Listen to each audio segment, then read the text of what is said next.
দেখো, ইংরেজিতে আমার ইংরেজি হয় মাই, কিন্তু যদি বলে যে আমার আছে তখন মাই হ্যাভ হবে না, কি হবে? I have. আই হ্যাভ, বোঝা গেল? মাই মানে আমার, কিন্তু যদি বলা হয় যে আমার আছে তখন মাই হ্যাভ হবে না, আই হ্যাভ। যদি বলি আমার একটি কলম আছে, মাই হ্যাভ এ পেন বললে ভুল হবে, কি বলতে হবে? I have a pen. তো এইভাবে আমরা আজকে করব 35 পাতা 1 থেকে। আমরা অলরেডি হ্যাভ ভার্ব শেষ করলাম, হ্যাভ এবং হ্যাজ। এই হ্যাভ ভার্বের অতীতকালের অনুবাদ, মানে পাস্ট টেন্স। তো এটা কিভাবে করব আমি বলছি, দেখো ফলো করো। এটা আমি আগের দিনকে হয়তো পড়াটা দিইনি, তো যা কাজকে আমি করে বোঝাচ্ছি, তোমরা বুঝে আবার না দেখে করবে। তো আমি রণধীর রাম, তোমরা দেখছো youtube.com রণধীর রাম চ্যানেল। সঙ্গে আমি তোমাদের প্রিয় অশোক স্যার। আমি করাচ্ছি ডাফ অ্যান্ড ডাটের বেঙ্গলি টু ইংলিশ ট্রান্সলেশন, আর তোমরা দেখছো ইংলিশ লার্নিং ক্লাস। তো যেমনটা বললাম যে মাই মানে আমার, কিন্তু আমার আছে বললে আই হ্যাভ হবে। কিন্তু যদি বলি যে আমার একটি কলম ছিল, তখন হ্যাভের জায়গায় হ্যাড হয়ে যাবে, আই হ্যাড এ পেন। দেখো এখানে বলছে আমার একটি কলম ছিল, আই হ্যাড এ পেন। যদি এখানে বলা থাকতো আমার একটি কলম আছে, তখন হতো আই হ্যাভ এ পেন। এখানে হ্যাভের জায়গায় হ্যাড হয়ে যাবে, ঠিক আছে? যেমন আগের দিন আমরা করেছিলাম এটা, তমসার অনেক স্বপ্ন আছে, তমসা হ্যাজ মেনি ড্রিম। এখানে যদি বলতো তমসার অনেক স্বপ্ন ছিল, তখন হয়ে যেত তমসা হ্যাড মেনি ড্রিম। নিয়ম সে একই থাকবে, সাবজেক্ট ভার্ব অবজেক্ট, খালি এই ভার্বটা হ্যাজের জায়গায় হ্যাড হয়ে যাবে, ঠিক আছে? এখানে ছিলটাই হচ্ছে ভার্ব, এবং ছিল ইংরেজি হ্যাড। হ্যাঁ, আমার একটি কলম ছিল, আই হ্যাড এ পেন। এখানে বুঝতে হবে ছিল ইংরেজি ওয়াজও হয়, কিন্তু ওয়াজটা আমি পরে বলবো, এখন বললে হবে না। তোমরা একে একে যেমনটি আমি করাচ্ছি এমনি বুঝবে, বুঝে ট্রান্সলেশনগুলো করবে, তাহলেই ওয়াজ আর হ্যাডের পার্থক্যটা ঠিক পরে চলে আসবে। এখন হ্যাড দিয়ে করছি, হ্যাডটাই বুঝো। এখানে হ্যাভের অতীত রূপ হচ্ছে হ্যাড, বসালেই হবে। তোমার একজন বন্ধু ছিল, ইউ হ্যাড এ ফ্রেন্ড। আর যদি বলে তোমার একজন বন্ধু আছে, তখন হতো কি? You have a friend. বোঝা গেল?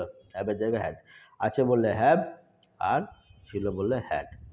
তার একটি বই ছিল, he had a book. Clear? হিটা সাবজেক্ট, হ্যাডটা ভার্ব, এই বুকটা অবজেক্ট। নিয়ম সে একই, সাবজেক্ট ভার্ব অবজেক্ট। তো এখানে সাবজেক্ট যাই থাকুক না কেন, first person, second person, third person, singular number হোক বা প্লুরাল নাম্বার হোক, সবসময় ভার্বটা হ্যাড বসবে। দেখতে পাচ্ছ? সবসময় হ্যাড বসবে। এবার তাহলে এই টেন্সগুলো করি।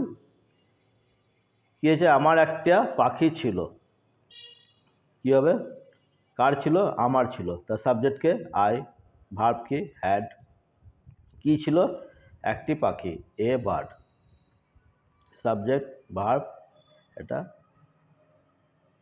অবজেক্ট। তারপরে দেখো আমাদের একটা বাড়ি ছিল, কার ছিল? আমাদের ছিল। তার সাবজেক্টকে উই, এটা সাবজেক্ট। ছিল ইংরেজি হ্যাড দিয়েছি। কি ছিল? একটি হাউস, একটি বাড়ি, এ হাউস। এটা আর্টিকেল, হাউসটা নাউন, অবজেক্ট রূপে কাজ করেছে, ঠিক আছে? Subject verb object. আমি সাবজেক্টের জন্য এস লিখে সাবজেক্টের পুরো বানানটা বলে দিচ্ছি, SUBJECT, subject, S for subject. Verb, VERB, verb, V for verb. Object, OBJECT, object, O for object, ঠিক আছে? গোটাটা আমি লিখি না, সংক্ষেপে লিখি। আর আমি যখন এবার থেকে ভিডিও ছাড়ছি, আমি এইভাবে লিখে দিচ্ছি 35 কোথা থেকে 1, মানে 1 থেকে, আর 4 যোগ করলে 5 হয়, আমি 1 থেকে 5টা করে দিই, এটা বুঝে নিতে হবে। তারপরে দেখো এখানে বলছে 3 নম্বর, তার একটি ভাই ছিল। কার ছিল? তার। তাহলে সাবজেক্টকে he, he had a brother. Clear?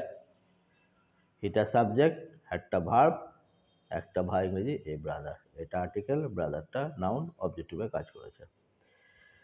বৃদ্ধ লোকটির একটি লাঠি ছিল, কি হবে বলো? দ্য ওল্ড ম্যান, এখানে এ হলো না কেন? এখানে নির্দিষ্ট করে বলেছে, নির্দিষ্ট করে বললে দি হয়, তা দি দিয়েছে, দিটা আর্টিকেল। বৃদ্ধ লোক, ওল্ড ম্যান, ওল্ডটা অ্যাডজেক্টিভ, ম্যানটা নাউন। ওল্ডটা কেন অ্যাডজেক্টিভ না? তাকে কার সম্বন্ধে বলেছে? নাউনের সম্বন্ধে বলেছে। যে ওয়ার্ড নাউনের সম্বন্ধে বলে তাকে অ্যাডজেক্টিভ বলে, সেই জন্য এটা অ্যাডজেক্টিভ, এটা নাউন। ম্যানটা নাউন। তার সাবজেক্ট হলো ওটা, the old man subject, had ছিল, ভার্ব কি ছিল? একটি লাঠি, এ স্টিক, স্টিকটা নাউন, কটা লাঠি? একটা লাঠি, এ স্টিক, এটা কার সম্বন্ধে বলেছে? এর সম্বন্ধে বলেছে, তাহলে এটা আর্টিকেল, অ্যাডজেক্টিভের কাজ করছে বলতে পারো, অবজেক্ট। ঠিক আছে? তোমাদের একটি কুকুর ছিল, কার ছিল? তোমাদের। তাহলে কি দেবো প্রথমে? ইউ, তারপরে ভার্ব হবে হ্যাড, কি ছিল? একটা কুকুর। ভার্বকে প্রশ্ন করতে হবে, ভার্বকে প্রশ্ন করে যে উত্তরটা পাওয়া যাবে সেটাই হবে উত্তর, a dog. You had a dog. ঠিক আছে? তো আমরা 1 থেকে 5 করলাম। এবার আমি নেক্সট পড়া দেবো 36 পাতা 6 থেকে, আর আগেরটা আমরা করলাম 35 পাতা 1 থেকে। তো আশা করি তোমরা এবার বুঝতে পারছো। আমারও নতুন সাবস্ক্রাইব বাড়ছে, তোমাদেরও অনেকেই লাইক করছো। তো আশা করি ভিডিওটা ভালো লেগেছে। যদি ভালো লাগে তো অবশ্যই লাইক করবেন, শেয়ার করবেন এবং সাবস্ক্রাইব করবেন। ওকে, থ্যাংক ইউ।